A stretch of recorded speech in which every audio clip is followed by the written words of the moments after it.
If Doc Rivers knew better, he'd do better. Head coach Doc Rivers, Adrian Wojnarowski reporting. I'll start with you here, JJ. Your reaction to this news? Obviously, you played there. Well, I can't say I'm surprised. I think we've talked about this all season long that, there are consequences to a lack of results. And this is a team, and I was part of those teams. We have not been past the second round of the playoffs since 2001. Doc was brought in to change that. It's not all on Doc. I think, obviously, the coach probably bears the brunt of some of those consequences. But, look, Joel Embid was hurt, not his best self. James Harden had some great games. But, again, closeout games, not his best self. This is not just on Doc, but I can't say I'm surprised. Stephen A. Well, when we were on Countdown on Sunday and the Sixers lost the game, I said immediately that they just cost Doc Rivers his job. I didn't want that to happen, but obviously I had anticipated it. And it's really, really unfortunate. He's been employed as a head coach in the NBA pretty much last 24 years. We know his record, good and bad. We know the success that he's had. We've known there's about 9 other coaches that have won over 1,000 games. We know he's going to be a Hall of Famer. We know all of these things. But we also know that he's lost 10 Game 7s. We understand that. And he's lost the lead on several occasions, a 3-2 lead, a 3-1 lead. And when your team, led by your superstar Joel Embid and James Harden, are virtual no-shows. I'm sorry, literal no-shows. And not one but 2 consecutive closeout games, a Game 6 in Philadelphia that they could have closed Boston out, a Game 7 in Boston where they got annihilated, and your team flat out quits on you. And then you've got guys like James Harden going on social media and talking about it's about their relationship and what have you. When Doc Rivers lets you go to Vegas during the playoffs, for crying out loud, these are the kind of things where chickens come home to roost. Ultimately, those things are looked upon.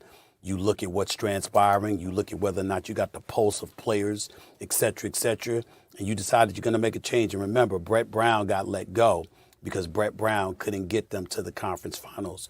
Doc Rivers knew the mandate was to get out of the second round and to get them to the conference finals. And in 3 consecutive seasons, they came up short. So it's not a surprise, unfortunately. Stephen A. And then JJ, you can piggyback. Does this move get them closer to the next level? Do you think this was the right decision here? No, I don't think it was the right decision because I don't think that James Harden is the right player for that franchise, to be quite honest with you. I think that he's lost a step. He's not what he used to be. He led the league in assists. He's still an all-star caliber player. Not to throw any shade on him in that regard, but in big games, he comes up very, very small on far too many occasions. And ultimately, I think that if Doc Rivers had more I don't know what word to use in this particular situation, but somebody that was ready to step up in big moments, I don't think he would have found himself in this situation. That certainly didn't happen, and that's why he's gone. I think all the time in the NBA, I think all the time about bearing responsibility and taking accountability. Yeah. And I know I had a bunch of teammates that did that. I've had coaches that do that. I certainly tried my best to do that at times. And there's an organizational failure here. It's not just on Doc Rivers. Right. The players bear some of this responsibility. Doc obviously does. His coaching staff does. I will say this, whether or not it was the right decision, I do think it was the right decision. And that's unfortunate. And I think it's the nature of coaching, though. You look at hold on, Steve. You look at who is on the market right now.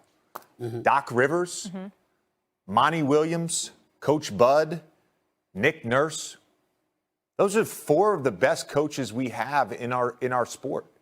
Yeah. And they all have now been let go in the last month or so.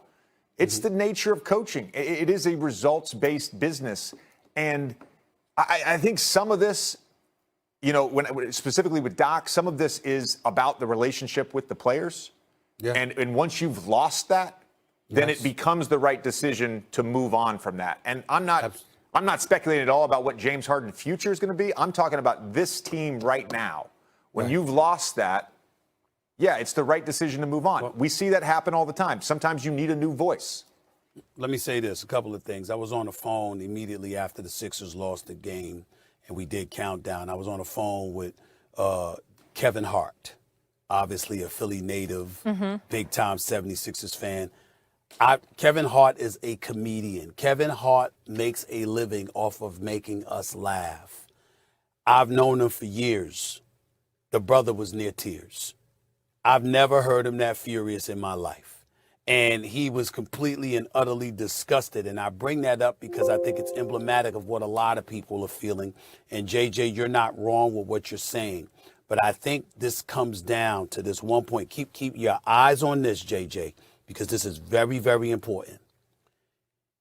If Mike D'Antoni emerges as a prime candidate for this Sixers job, which should not happen in my estimation, if Mike D'Antoni, dare I say, ends up getting the Sixers job, with Mark Jackson available, Monty Williams available, Nick Nurse available, Budenholzer available, if Mike D'Antoni gets the job, James Harden went and got Doc Rivers fired. If that happens, that's what happened to Doc Rivers today. Remember I said that. Yep.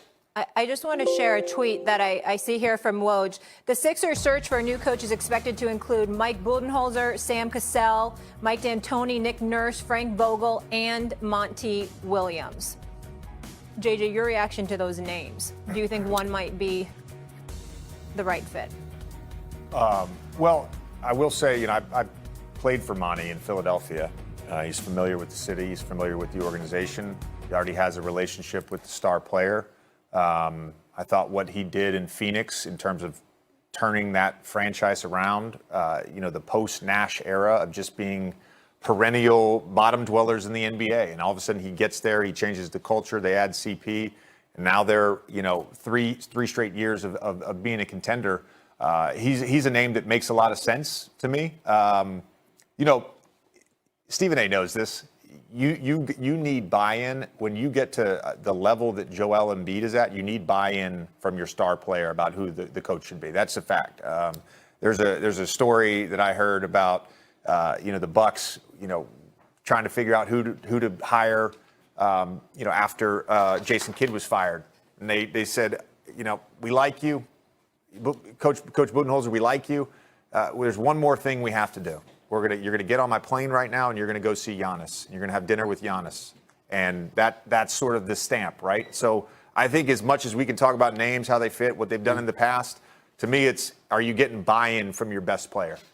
Exactly, and piggybacking off of that point, I would say no to Budenholzer because of that, because I think it got to a point where the buy-in from the players wasn't what Milwaukee wanted it to be, regardless of how successful and exceptional he was during the regular season, and how injuries and availability was a culprit to some degree in their demise. The fact of the matter is that he wasn't seen and perceived. I'm telling you what I know as a reporter. He wasn't seen and perceived as somebody that had the greatest relationship with players. And it's one of those things, not a bad relationship, JJ. It's just that the same voice sometimes is a new voice that's needed. That's all I mean by that. So I would say no to him. I think there was some fatigue on the part of Nick Nurse in Toronto. I think a year off and then him ending up somewhere else. I think that omits him or eliminates him from this Sixers position at this particular moment in time. Mark Jackson is hungry. Monty Williams